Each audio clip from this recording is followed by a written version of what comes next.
What are intermediate lifters getting wrong with tricep training if their goal is to maximize their tricep development? Wow. Okay. Right off the start with something I think a lot of people find interesting because I would say that my triceps are overall my best muscle group. Specifically, the long head of the triceps, which is sort of that bottom part. When you're flexing your biceps and front double biceps, it's that part that sort of sweeps down and creates not that illusion of size, it's actual size. But I think it is particularly important for aesthetics, for your side chest, for just looking big in clothes. It's an important muscle group. There have been various studies here. I personally found that overhead work was very, very important and very, very useful for growing this area. And I don't think any other non-overhead movement could replicate the growth that I've seen from them. Obviously, there's going to be a certain amount of individual variation and response to the training.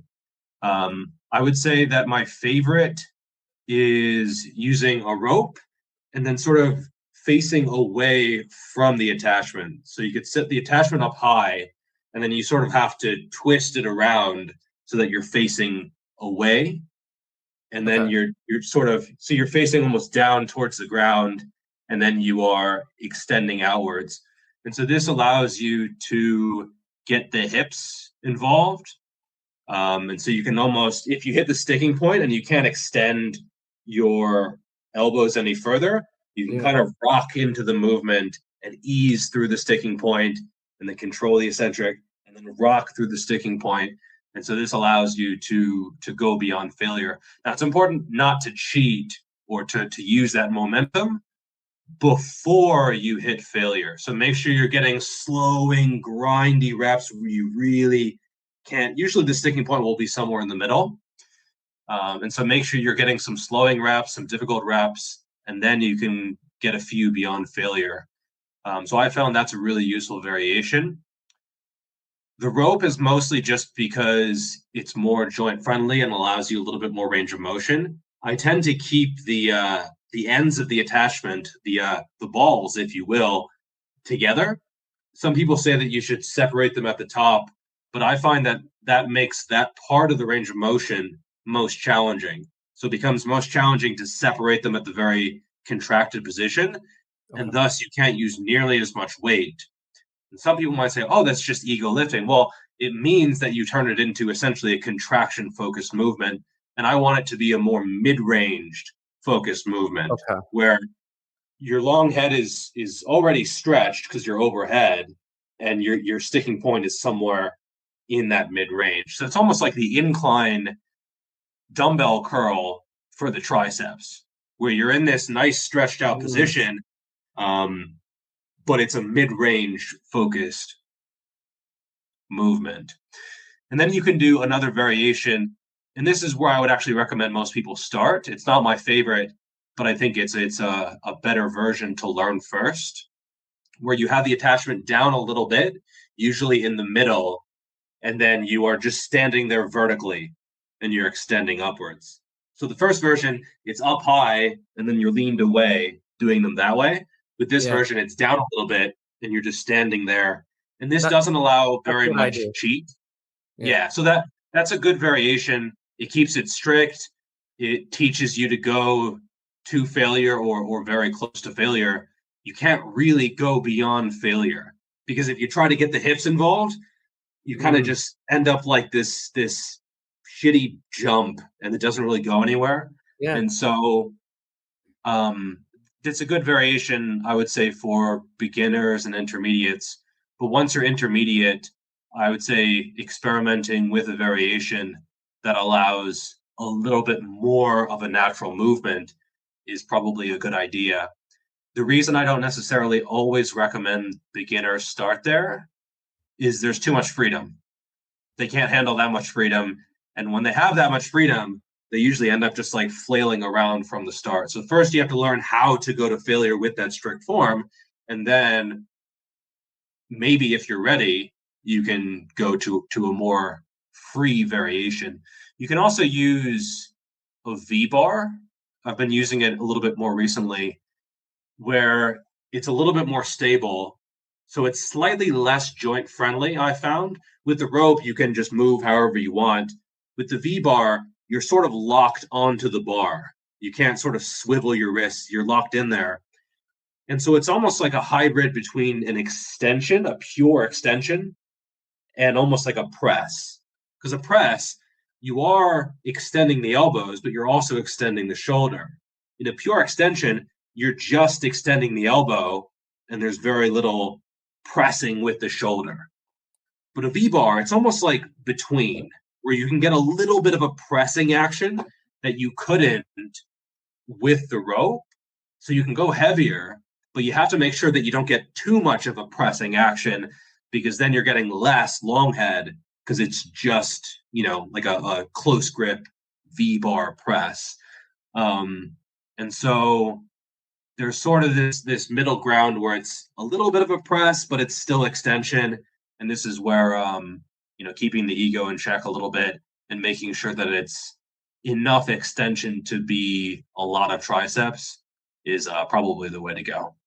Okay. So I know we're talking about exercise selection. I feel like that's discussed a lot, like with all the tier lists and things of that nature. But I feel like when I watch you do tricep work, like you're working with a lot of weight. So I'd love to understand how you think about things like progression and rep ranges and programming, because I feel like that's probably like the meat and potatoes that isn't being discussed as much, because everyone's talking about like what's the optimal exercise.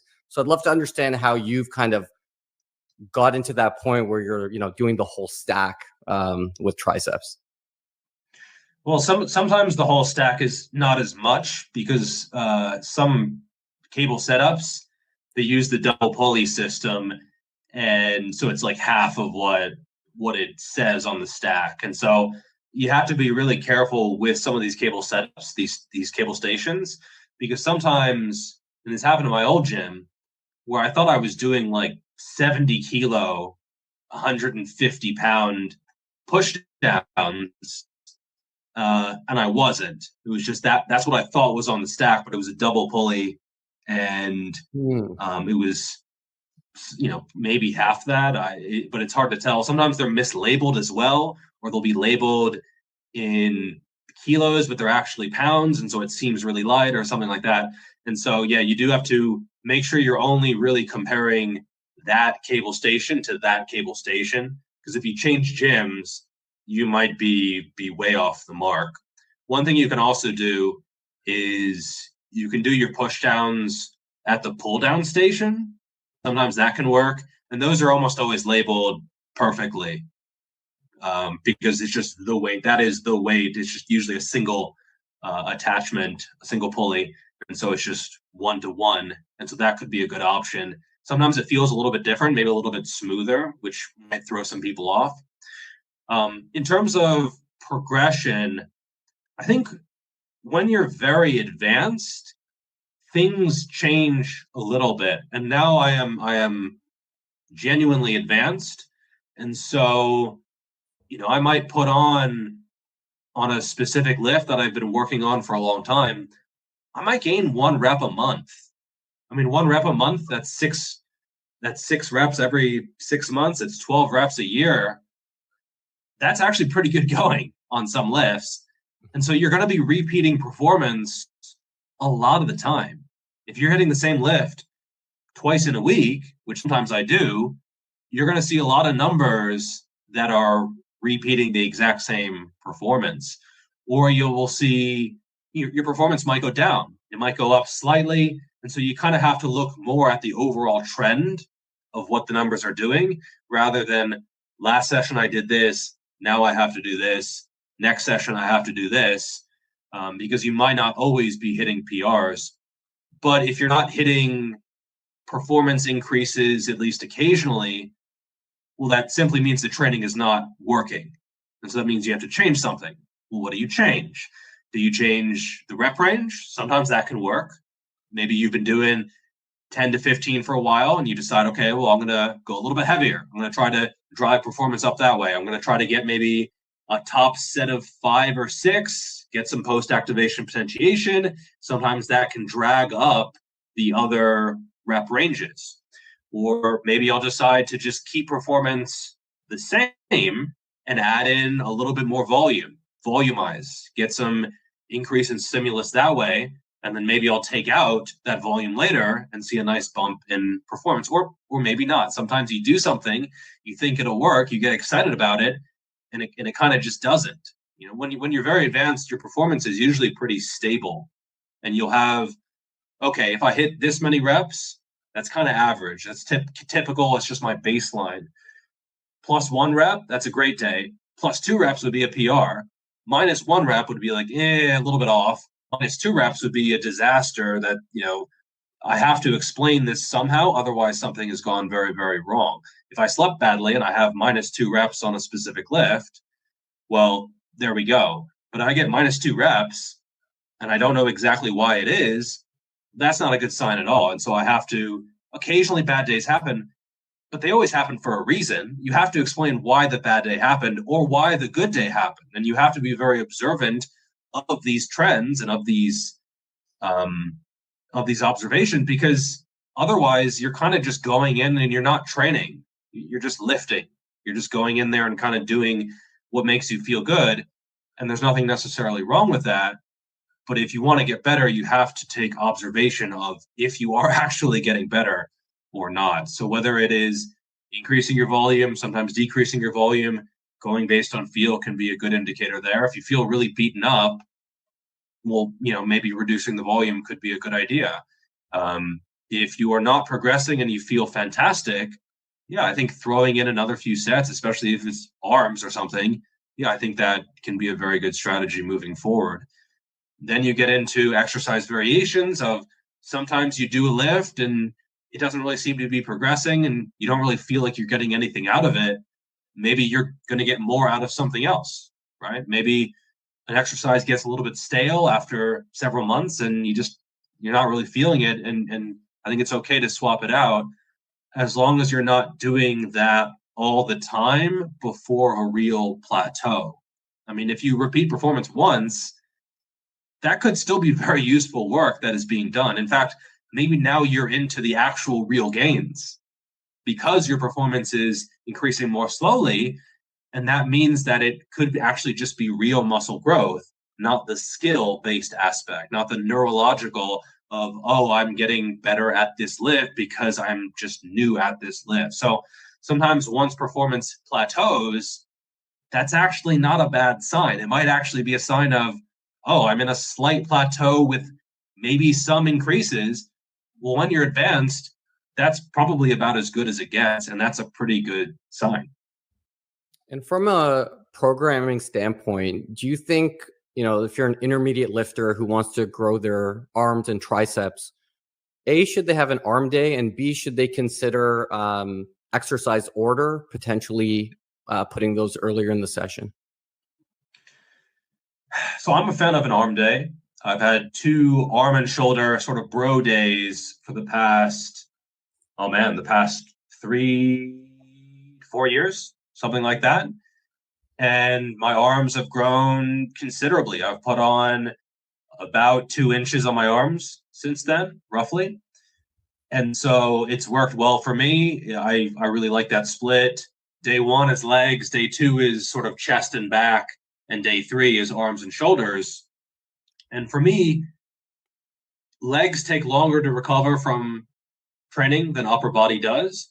And so I can't do upper, lower, upper, lower, upper, lower, because my lower is just tough to recover from 3 times a week. I probably could if I manipulated some variables and reduced the volume or did different exercises that were maybe less stressful or kept a rep or 2 in the tank. But I like smashing legs. I like smashing legs. I don't want to go into my leg session and be like, I guess I should probably keep some reps in reserve so I can train again in 2 days. I don't really like that. And so I prefer training them once every 3 to 4 days, roughly. Sometimes I throw in a rest day as well.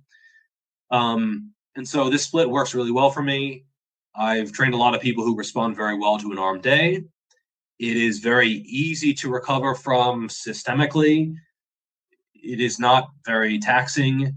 You feel like you trained after an arm and shoulder day, but you're not beaten up. You're not really tired. You just feel good. You just feel you just feel pumped, man. You just feel good, right? You feel like you did something, but it didn't wipe you out in the same way that doing heavy squats or deadlifts might. And so, yeah, I would say most people should try it out, but it's certainly not necessary for most people to gain size. If you're on a push-pull leg split, you can still make gains for your arms. You just might have to add in some direct work. I still wouldn't do them before compounds because now you're limiting yourself for your chest and your back in a lot of cases. What you could do is put your triceps on a pull day and your biceps on a push day so that you're not limiting yourself. Because if you hit biceps hard before back, I mean, your forearms are going to be shot, your biceps are going to be shot, and you're just most likely going to be impacting your performance.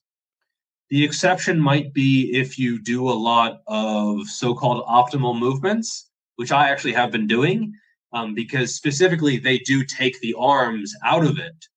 So if you're doing some kind of like arcing pullover where you're not pulling actively with the arm and you're sort of arcing down, you're working a hell of a lot of lat, but you're not really working the biceps, but you're also not really working the long head of the triceps like you might with a dumbbell pullover because there is some arm bend, right? So there's this sort of sweet spot of not too much arm bend where you're getting biceps, not too little arm bend where you're getting that long head of the triceps. It's just in the middle where it's a lot of back.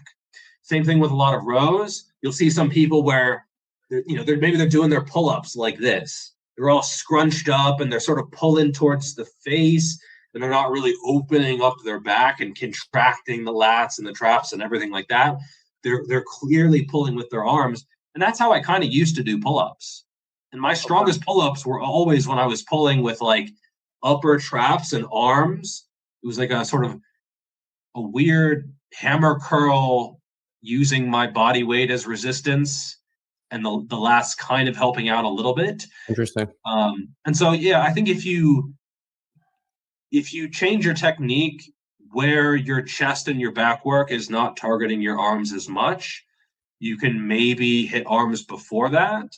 Okay. But I would still probably hit them after just because they're smaller movements. They're not as taxing. And as long as you can mentally put the effort in, I think you'll still get pretty good gains. The issue is that you have to have a lot of mental capacity and mental focus in order to, I just hit 10 sets of back and 10 sets of chest. Now I have to hit arms. I could never do that. So I just shifted them back a day because I was not going to be training legs again anyway. So I wanted to have them on a separate day. So I think either way can work. It's just that you have to have the same mentality. If you're totally fresh, great. If you're not totally fresh, not great, but you can still make it work in a lot of cases. And then on the opposite side, the same thing for chest. So if you see a lot of people bench press, yeah, they use a lot of arms, especially if it's a closer grip. Whereas other people, they open up more and they get more torso musculature involved. And if your chest day is maybe dumbbell bench press, where it's going to be less arms anyway, because again, you're moving in that arc. You're moving in that arc where it's going to be less triceps than if you're latched onto a barbell. And then maybe you do a couple of chest isolations. Dumbbell fly is not really going to be working your arms. A pec deck, a cable crossover, cable fly, that kind of stuff. Those are all still going to be very effective for your chest, but they're not going to be working your triceps or your biceps very much at all. And so it really does depend on the plan. So I want to talk about isolation exercises. You've mentioned you use negative reps in reserve, always going to failure and looking to get more so you don't leave any gains on the table. Can you explain this in detail and maybe give some examples that you use? Absolutely. So a question you get a lot is how many reps in reserve should I leave, if any? And my take on this is extremely simple. For lower body compounds, I personally recommend 1 to 2 reps in reserve. So for your heavy squats, your heavy hinges, for the simple reason that these additional reps, yes, they're important, but the risk to reward ratio is not super high. So it's always better to be on the safe side and not do this. We've all been the guy who is grinding a squat, who is grinding a deadlift. You feel cool while you do it, but then the next day you realize, oh, that was fatigue I could have done without. So that's for lower body compounds. Then for upper body compounds, 0 to 1 rep in reserve. So for all of your heavy horizontal presses, vertical presses, you can go to failure if you want, but if you want to stop shy of failure, that's also perfectly fine. Then comes isolation. And isolation is where you just say none of that. No reps in reserve because there's really no point. Isolation movements are single jointed for the most part, so they're extremely safe. As long as you know what you're doing, the range of motion is clean and the exercise selection and the load is proper, you're never going to get hurt. So in that case, you go to failure. Because if you compare a curl and a squat, what happens when you fail a squat? Well, now you have to bail. So hopefully you have safeties or you have to toss the bar behind you. That's not safe. What happens if you fail a curl? Nothing. That's it. That's it. You do half a rep. Curl and then you put the dumbbells back and that's it. Nothing happens. So there's no risk involved. And once we accept this, we can also then go forward and even further with this, which is to push past failure, which is really nonsensical. There's no past failure. But once you hit that failure or close to failure, you can rest at the top, something like a preacher curl, for example, wait maybe 15 to 20 seconds, and you'll find that you'll be able to get additional reps past failure that are going to be extremely intense. And these, to me, are the difference maker, because if you do that every single set, you will see a big difference in progressive overload because you're going to progress faster on lifts that are tough to progress on. And also, these reps are going to really not shock the muscle, but put the muscle in a state where you're going to feel that, okay, something happened, right? You're going to feel not that just the muscle is gorged with blood, but that it has been pushed past its limits. Yeah, I completely agree. And I think if you do it for long enough, you feel like if you do a set, to failure without like an intensity technique, like a rest pause, or you're doing myo reps or something, you almost feel like you were lazy on that set, even though you did push yourself. It's just you're so used to pushing yourself past that you feel lazy on the sets where where the average gym goer would be like, you went pretty hard. Yeah, and that is actually a skill to develop. A lot of people have started to say that recently, and I agree with them, that going to failure is a skill. Because when I go to a commercial gym and I look at people, the majority of the time, it is impossible for me to tell if the person is warming up or if this is a hard set. Because I see people stop a set, their reps haven't slowed down, they're not even close to failure, but the set ends. These people will see results as novices, and then they're going to crash as intermediates because they won't give their body a reason to grow. Yeah, my pet peeve is when people try to talk to me when I'm doing a set. And in my mind, I'm like, bro, I can't even look at you. Like, I don't know what you want here. Like, I'm doing my set, but they're able to do that. So it just shows that it's a real lack of intensity if you can, do anything while you're doing the set other than focusing on the set. And that is quite telling. It tells you a lot about the way they train, because it means that they would be okay with someone talking to them mid-set because it means nothing to them.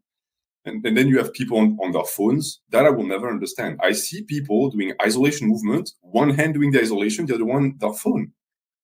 It's crazy. I'm happy to finish my set and then go on my phone while I rest. Totally fine. That's fine. But mid-set, insane. Yes, it is crazy. And the sad majority of people are like this. So when then you see the result of that and you see that the average person at the gym has a mediocre physique, that to me is not explained by genetics. It's explained just by poor training practices. And I think that really hits home on what's considered like stubborn muscles, because these are the isolation ones typically where you need to push yourself. So if you're doing squats and you're leaving a few in the tank, you can still develop good legs, but you might not develop big arms if you're not pushing your overhead tricep past failure. And that's also an extension to me of the dichotomy between compounds and isolation. Because for the longest time, I've heard people say, oh yeah, compound movements is where you have to be very intense. And isolation, you can take it easy because it's smaller muscles. But that's completely backwards. It's actually the other way around. A compound forces you to recruit several muscles. You cannot not be intense. It's not possible. By default, the body will have to produce a lot of efforts. So you can actually take it slightly easy on them and put all of your efforts on isolation.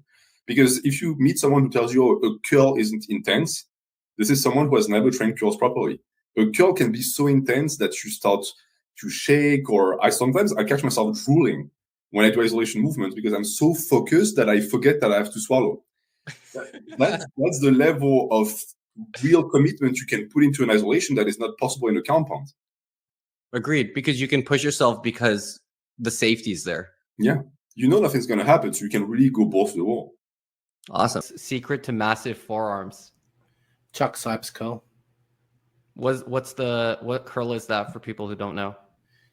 It's a specific one where I can't exactly demonstrate it. You have to bring your elbow all the way down and rest it on your leg, and yeah, just curl the weight. I can't show it, but you'll find it on Google, and I've even done a video on it and stuff. So yeah, it was used by him, Dave Draper, Arnold, everyone else. They copied it, and it's a great forearm builder. Yeah.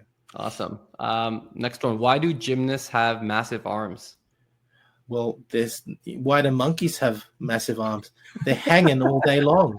Yeah, so basically it's got to do with time under tension.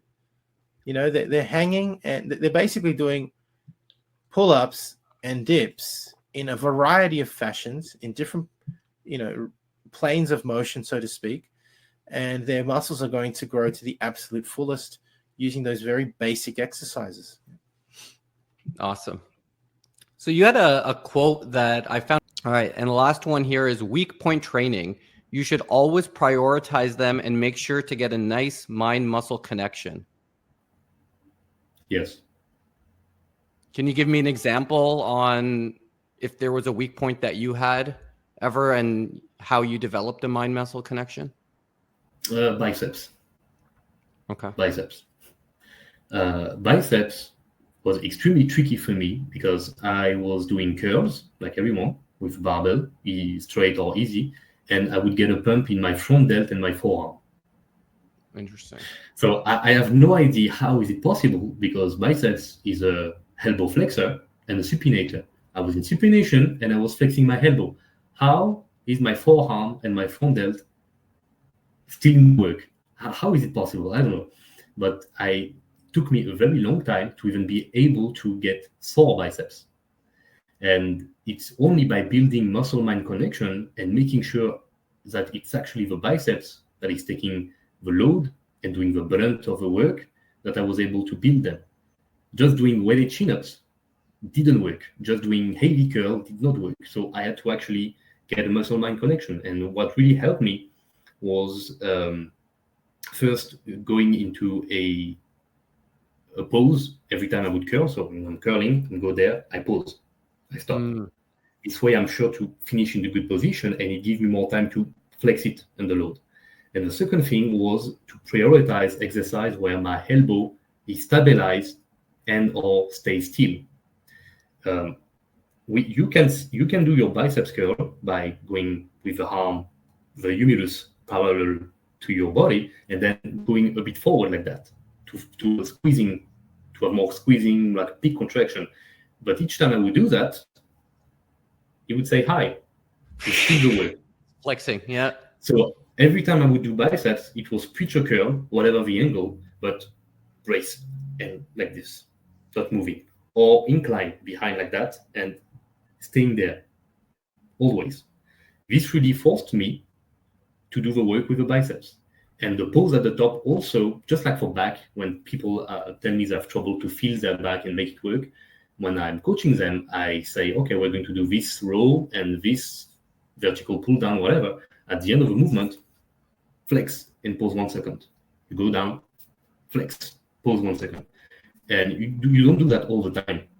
It's just a nice way to make sure you finish in the good position and you're actually using the muscles that are supposed to work.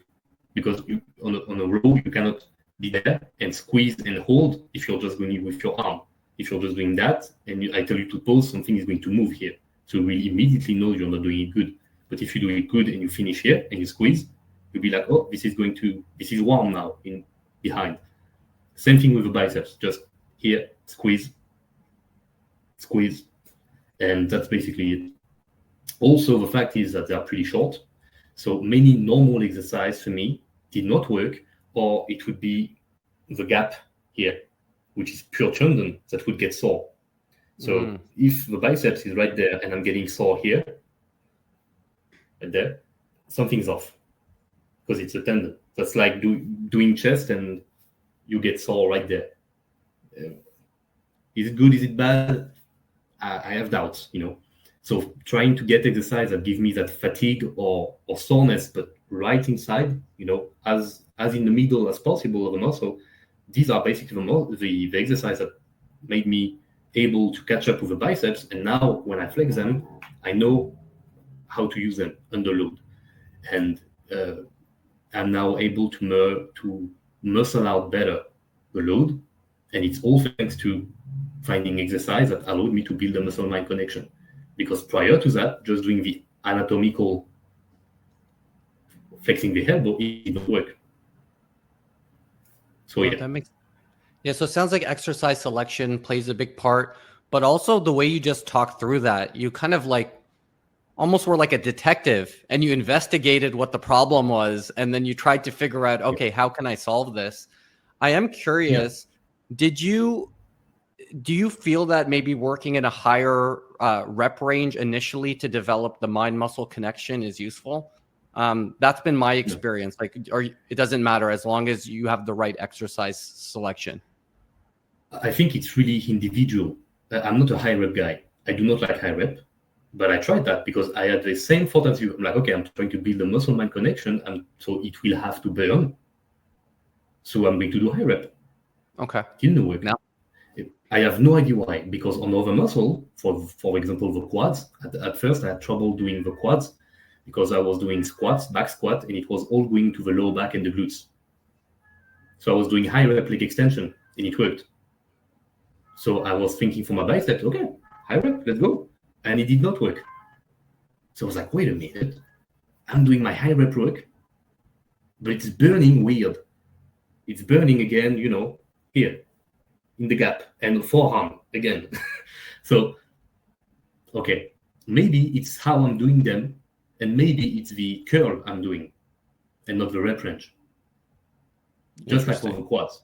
Back squat for me at first, and even for now, because of my my bone structure, it's never really always quad. It's always glutes and low back. But front squat for me was like the best exercise ever for my quads, because on front squat you're just forced to go down and just flexing and extending your knee.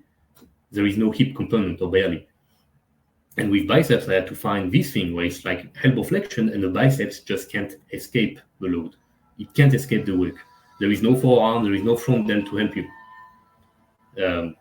So as always, if simple work, do simple. If simple do not work, okay, now you have the authorization to be like, okay, this might be a bit more complex and I will need to try and have more sophistication in my training approach.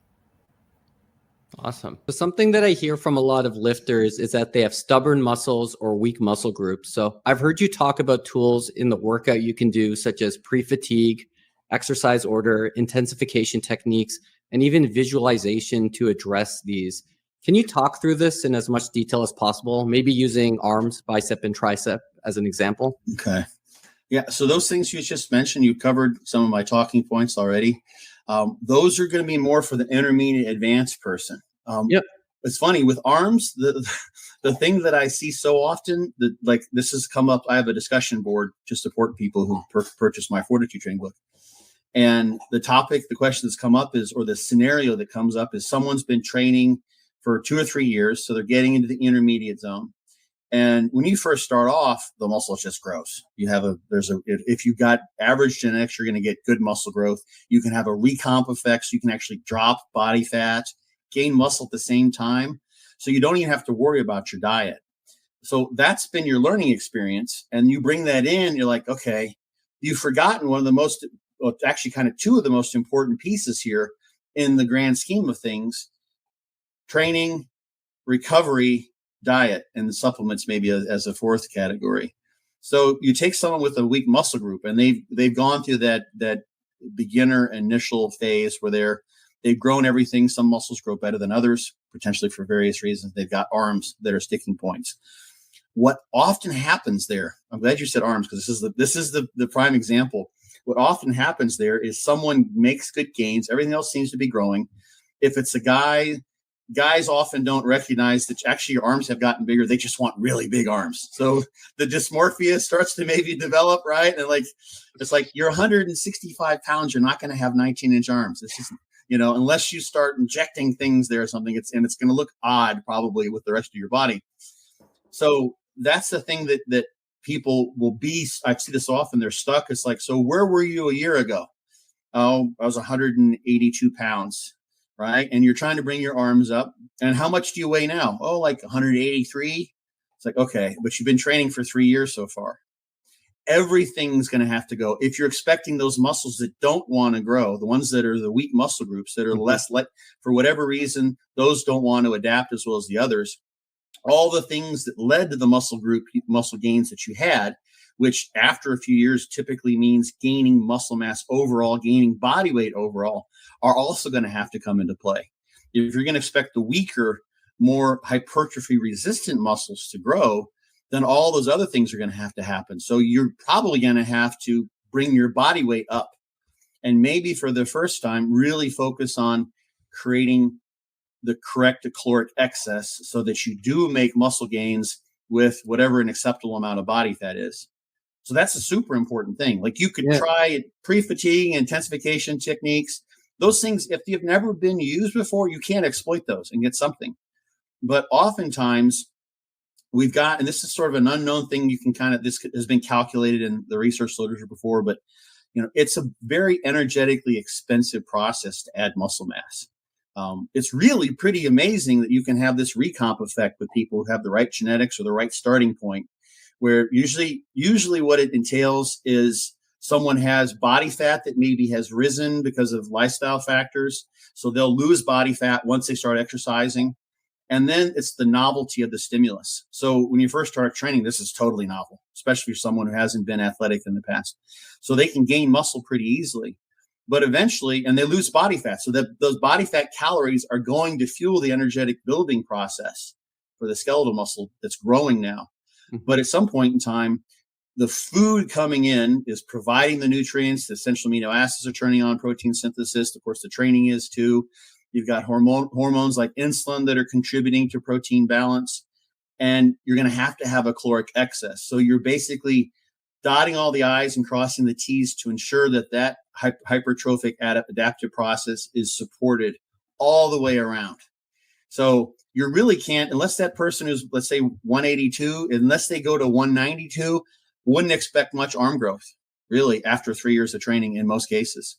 Adding PEDs is a totally different ballgame, but we're not talking about that here. We're talking about the natural route that you can do that. So that's super important. And then as far as training goes, the things you mentioned fall into this category. I like to think of it, there's a whole landscape of stimuli within resistance training. There's other things that could be done, but we'll just talk about resistance training that will turn on muscle growth, right? You can grow muscle from higher reps and lower weight. You can grow muscle from heavier weight and lower reps, and everything in between, even blood flow restriction. Blood flow restriction is something I don't just generally recommend because there's some small potential for a clot to happen there. But that's something you can train with very light loads and produce muscle growth, at least in the short-term studies with previously untrained people. There's a very interesting study that came out a couple of years ago now with postmenopausal women. So, we potentially have some external validity issues with whether this applies to the 22-year-old guy who wants to grow his arms. But they had their groups start off by training either with light loads or heavier loads for 12 weeks. Took, I think, 2 weeks off, and then they switched training regimes. And those who didn't grow from one got growth in the other. And it didn't matter whether they were training heavy or light initially. Okay. So you'd expect the law of diminishing returns to apply here. What that tells us is that some people grew better from lighter loads and some people grew better from heavier loads. Okay. So there's going to be, on average, you get equal gains, but some people are going to have better gains from lighter loads versus heavier loads. So if you look across that spectrum, that landscape, hey, what haven't you done? So maybe this happens a lot. You have someone who's really strong, right? You can see it sometimes with people that have strong benches but don't have good chests. They're a delt pusher, they've got strong triceps, and they like to go in the gym, and the first thing they do on International Chest Day and maybe their second chest day is they do heavy bench presses, right? And they drop down to like 3 or 4 reps, probably not the best for hypertrophy, but they dig that, right? And their chest isn't growing. They got a great bench press, their chest isn't growing. People will do what they do best because in the moment that feels really, really nice. But what that person might do is say, okay, I've got to do at least a couple of things. One, exploit a higher rep range and go with weights that don't just blow people, away when they see you, with 2 1/4 on the bar, which is still good as opposed to 315. And then start doing exercises that work around your biomechanical advantage. So you make sure that the target muscle is the one that you're actually hitting. So they would do fly movements instead of pressing movements. So take out the stronger in the biomechanical linkage there, take out the shoulders and the triceps. So they're exploiting then that other portion of that sort of, I call it Mount St. hypertrophy. You've got, in terms of how much muscle growth you can get, the further up the reps in reserve you go, the more hypertrophic potential you have to some degree. So the harder you train, the stronger the stimulus. So another thing that might not be something someone's tried is, let's say they've been successful with high volume with everything, right? Maybe they need to drop their weight, drop their sets down, train harder, and focus exclusively on progressive overload. Progressive overload is the key feature of pretty much every scientific study that is the unspoken. It's if it's not in the methods, it probably was done and they just failed to put it in there and the editors didn't catch it. But start focusing on that. So you take someone who's been training and they're doing curls and tricep press downs, let's say, with good form, or a close grip tricep bench or whatever it might be, and they go from curls with 45-pound dumbbells for 10 strict reps with their back against the wall, and now they go to 55, and they've also gained 10 pounds of body weight over a year. I could almost guarantee you they're going to have bigger biceps because that they've got because they've gained that weight, they've got the calories available for it, and they've applied progressive overload, and they've been at it for 3 years already in this scenario. So these you can get some neurological gains that happens throughout to some degree, but not like at the beginning. So we're taking exercises that work for them that then, because we backed them up against the wall. So there's no cheating. There's no swinging here. There's no shoulder engagement. This is a very strict curl. And they've applied progressive overload, and to make sure that they know, because you go into any average gym and you take a snapshot of the people, what they're doing. And if you could, if they had machines there would register their loads and their reps, come back 2 years later and people are doing the same thing and they look the same. And that makes sense. They look the same for sure. Of course. That's mostly because it's a very, very outstanding psychological mindset to have, that every day I'm going in the gym and I've got a logbook that's looking me right in the eye that says, okay, come on, show me what you got. And you're like, I don't know. I'm going to do a light day and I'll do some extra sets. And you keep doing that and you take a step forward and a step back and you just go nowhere. So that's another important aspect of this, is progressive overload and making sure that you've got the calories in place and that you've made some progress on the exercises that work for you. Sometimes exercises, whatever they might be, that are the standards, aren't the right ones for you. What would happen if you push progressive overload on your biceps and triceps, and for everything else you just maintained? Would you be more likely to grow arm size in that situation, or would it be the same as if you pushed every muscle group? That's a strategy I have in my book, basically. To give some examples. There is this notion, I think empirically it does apply, that you have a sort of a total recovery ability available to you, right? So your recovery resources, if you tried to progress with everything, that doesn't work very well. Eventually you just, like, if you take whatever 10, 20% and distribute it to each of your muscles, that's not enough, right? But if you just focus on and here's how you might do that, practically speaking, because you can maintain with much less volume. Exactly. On muscle groups. So this holds for aerobic training as well as resistance exercise. So everything else drops down to half or 2/3 your previous volume. And let's say you also want to make sure, this is important because the more advanced you get, the less likely, this law of diminishing returns means the less likely you're going to have muscle mass contributing to your weight gain, the more likely fat potentially. So you want to make sure that your caloric excess isn't too extreme. You will get more muscle growth potentially that way, but your P ratio, the relative fat to muscle, can be really, really bad. But I think it's not worth, to use Mike Israetel phrase, it doesn't have the best stimulus to fatigue ratio. Yeah. Yeah, absolutely.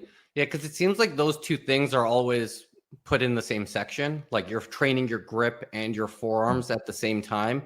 But it feels like there is some nuance there where, you know, you can specialize in grip training, and that's different than forearm hypertrophy. Yeah, and I find grip training in terms of just holding onto the bar, it's very connected to the upper back. I sort of stumbled across this 20 years ago or so, but it seems to be the case that your grip isn't just a function of how strong your forearms are. I think there's some type of neural connection with your upper back. Because if you look at strongmen, when they start to fail, like a hold, very often what will happen is the shoulders will start to slump forward. And there's perhaps some sort of evolutionary thing where if something was tugging against you so much that you couldn't even hold on to it, you probably should let go. You know, maybe there's some type of evolutionary mechanism in our bodies to suggest it's not a good idea to hold on to something which is that strong. So I've always found grip strength just for holding on to a deadlift bar is a lot of that is quite related to the upper back strength as well, rather than just grip strength. So again, it points to this maybe reconsideration of what type of training you should be doing, you know, for what specific purpose.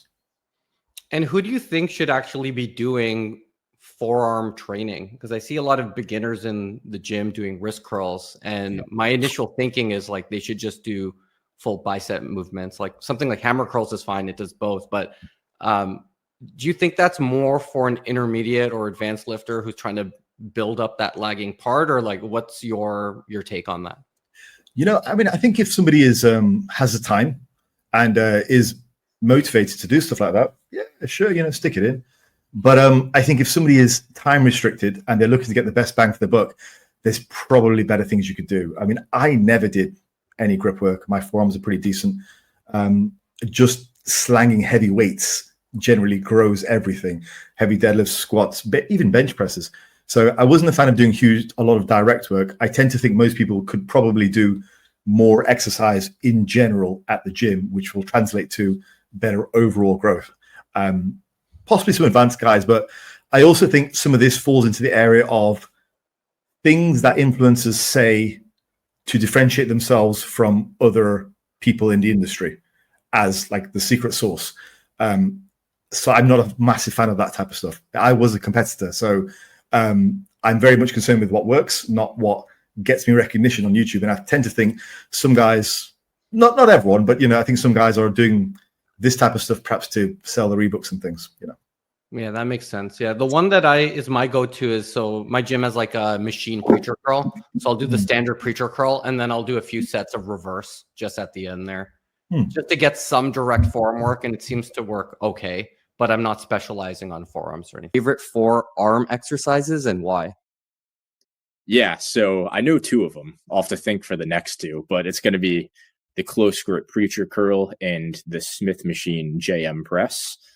They are length and bias lifts. They're both very stable, and the stretch is insane on the Smith JM press. I'll start on this one because it has a very clear and obvious reason, in my opinion, why it is going to be one of the best lifts for triceps. It's because, one, it's a compound lift, so the resistance profile is a little bit more even, but it's training a muscle that is usually the secondary mover on compound lifts. So if you take a dip, a bench press, even a close grip bench, your pecs are the prime movers, your front delts assist a lot. In a JM press, it's your triceps are the prime mover because it's still a compound movement. Triceps are the prime mover. Front delts still work to a degree. Chest works a tiny little bit, but it's mostly just in a supporting role. And it goes through a legit full range of motion. So if you take even a close grip bench, at the bottom of that lift, your elbow's bending maybe about this much. It's going just past that 90-degree mark. And even then, your pecs are going to be taking most of the work.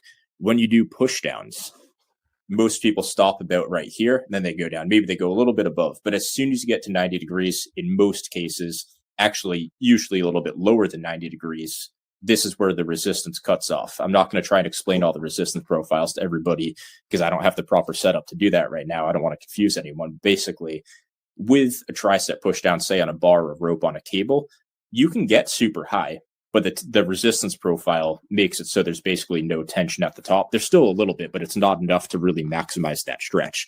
With a JM press, the moment arm is greatest at the bottom. So since the resistance isn't going up and down, it's going horizontal like this. Well, technically it's going up and down since you're laying down, but that's besides the point. You're basically putting max tension on your tricep when it's maximally stretched. No other lift does that. The triceps never see any resistance in that range of motion. So the more we learn about that being a more potent range of motion that does cause a decent amount of hypertrophy, I think that just makes more and more sense why that lift is. It's hard to say if it's like specifically so much better than any other lift, because I don't really think there's anything that special in exercise selection, but I would put it as the best lift for triceps. It's more nuanced than that, but I would, if I had to pick one, I'd pick that. All right, you got 3 more in your Mount Rushmore. Yeah, these won't take as long, but preacher curls, it's a length and bias lift. Most curls, resistance, again, it's the inverse of the triceps. Resistance is at the top when they're mostly contracted. The preacher curl sets your elbow forward, so peak resistance isn't a longer length. The elbow support is incredible, especially once you get stronger. So this is more important for intermediate or advanced lifters, in my opinion.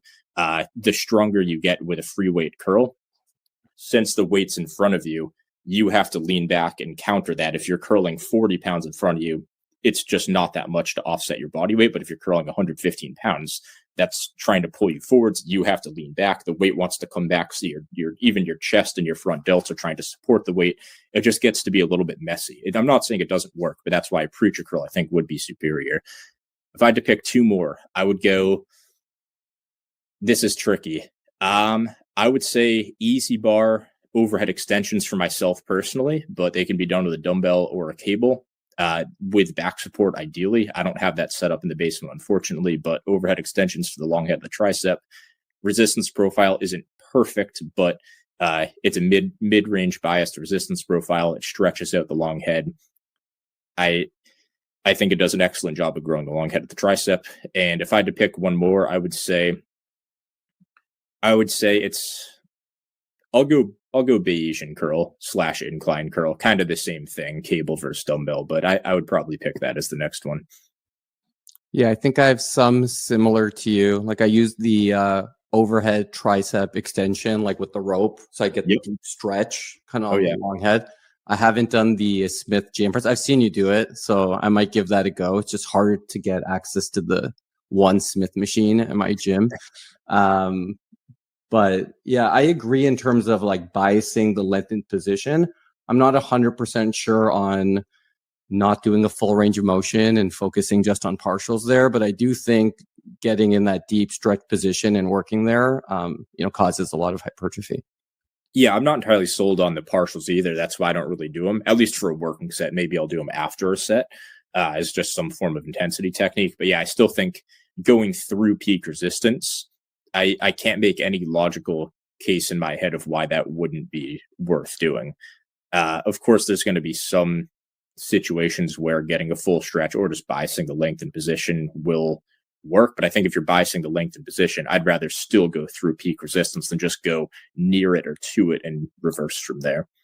And would you do anything for the forearms or like the brachialis, or do you feel like that's just worked in kind of your main tricep and bicep movements?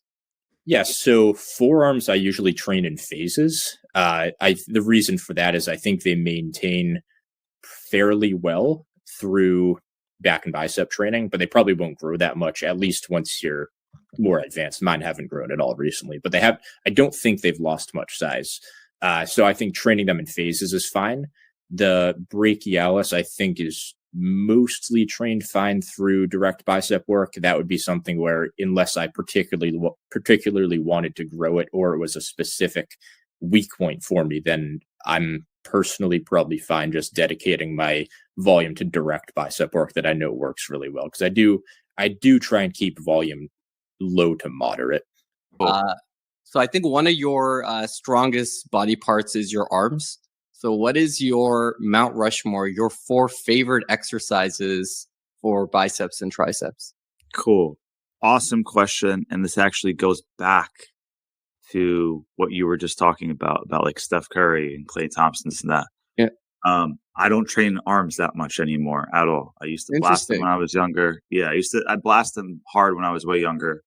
I have good bicep shape, all because of my father. Like my dad has the peak. Like he's always had like a nice bicep peak. So I have like a good, really low insertion on my forearm with my biceps. So I have cool peak there. Triceps were actually always a weak point of mine until years later. And I'll just share a quick tricep tip. So when I was younger, I always had really good mind muscle connection with my bicep, really bad mind muscle connection with my tricep. And the biggest thing that made a difference with my tricep training was picking movements where my shoulder joint, my glenohumeral joint, my upper arm, my humerus was stabilized against an external apparatus. So like if I was doing dumbbell skull crushers or easy bar skull crushers, I didn't feel my triceps too much because my GH joint was moving a little bit throughout the movement. If I do that and I make sure that my GH joint doesn't move at all and the only thing that's moving is my elbow, I get a much better tricep connection. And then I was utilizing machines like the thing that's the opposite of the preacher curl machine. Yeah, because you got some stability. Right? Yeah, you have the external stability. That helped me like feel my tricep a lot. Whereas when I was doing like rope push downs where I was getting like movement at my upper arm and my elbow at the same time, I just never felt it well. So now when I do triceps, I just make sure that my upper arm's not moving at all and I'm just moving my elbow joint. So nice. I pick like a fixed position. So I can still do like kickbacks with my shoulder joint extended to get the long head fully shortened. But like while I'm doing it, I want to make sure that that upper arm isn't moving as I'm doing the kickback. It's just the elbow, right? So that made a huge difference on my tricep. But yeah, my favorite movements, really simple.